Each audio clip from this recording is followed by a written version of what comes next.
Nandito na yung control panel ng tatlong 30 horsepower.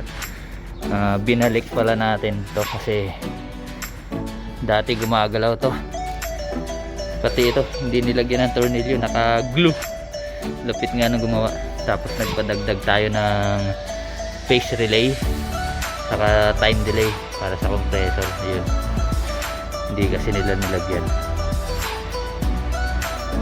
Tapos may mga pinadagdag tayo. Ayun yung isa. Ha? Walang ilaw? May switch yan, nandun sa loob. Ayan. Napaka simple lang ng control. Tapos ang pangit, hindi pantay yung terminalan. Tapos may mga butas-butas. Ayun. Tapos walang mga tornilyo. Subukan lang natin i-install to.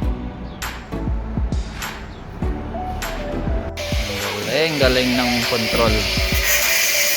Sinakpan yung tornilyohan. Kaya pala ayaw malagay.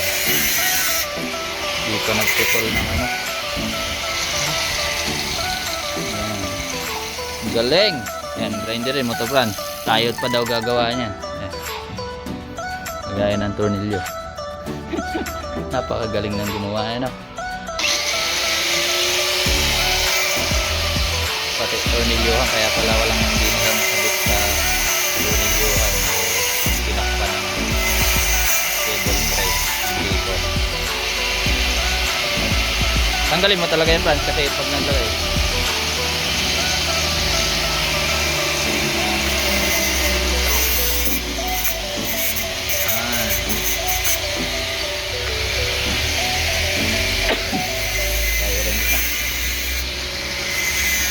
lang natin yung control kasi ang galing nung gumawa.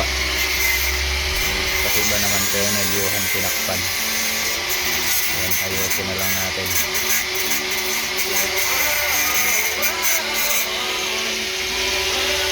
Sabi malaking company daw sila. Papayag ba yung malalaking company na ginagawa nila ng control na ganyan? Ayan pala sila gumawa ng control.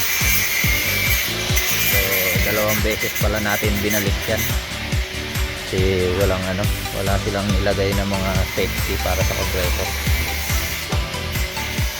Pati yung mga ilaw sa contactor nilagay para umilaw lang yung signal light. Ay ito.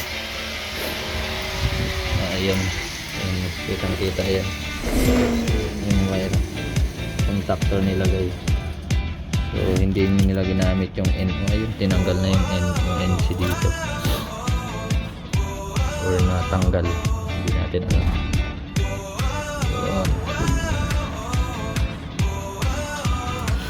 So nandito na tayo naman gumawa ng paraan para gumana. Hello, so yun, nag-terminate na tayo. Hindi na tayo binilhan ng flexible hose, ganyan na daw. Wala tayong magagawa, ayaw nilang bumili, ayaw na nilang palagyan. So inulit natin yung control kasi hindi tumugma sa control natin sa loob. Naggawa pala tayo ng control doon para sa isang digital lang. Nandun na lahat, defrosting, fan, compressor. So pump down ng ating control ngayon. Bali nasa loob na yung nagko-control ng solenoid. So yun, hinulit natin tatlo. Parang tayo na rin gumawa lahat ng control. So pa yung naunang control ay timer kasi yung ginamit. So tinanggal na natin yung timer. Andun na lahat sa loob ang control ng defrosting. So yun, kabit na tayo ng expansion kasi walang orifice na makita. So nagpahana pa tayo ng orifice ng mamaya darating na yung orifice. Yun, nag-grip. Galing ah, pag sumemplang ka madla. Yan, madalas talaga may mag-drip na andito mga kotse. Ayun, tapos na piping. Nakapag-flashing na rin tayo. Magliligtis na tayo. Kabit muna natin yung horifish. Tayo lang. Yun. Medyo okay na. Ang pangit lang kasi walang cable, flexible hose pa. Flexible hose yung wire natin. So ganyan lang. So bali tayo din pala nag-provide ng LAN. Ayaw nila mag-ano rin, nakagulo pa yung wire. Ayusin na lang. Ano lang. Pati cable tie tayo na rin nag-provide. Yung malalaking company. Takot mamili. Yun, konti na lang mag running na to. Nakakaasar lang yung control kasi pinagawa nila sa labas. Tapos bandang huli ulitin din pala natin. Ay, sige lang. Yun. Wala na yung timer, kukunin na natin to. Pwede na yung pambenta. Yun.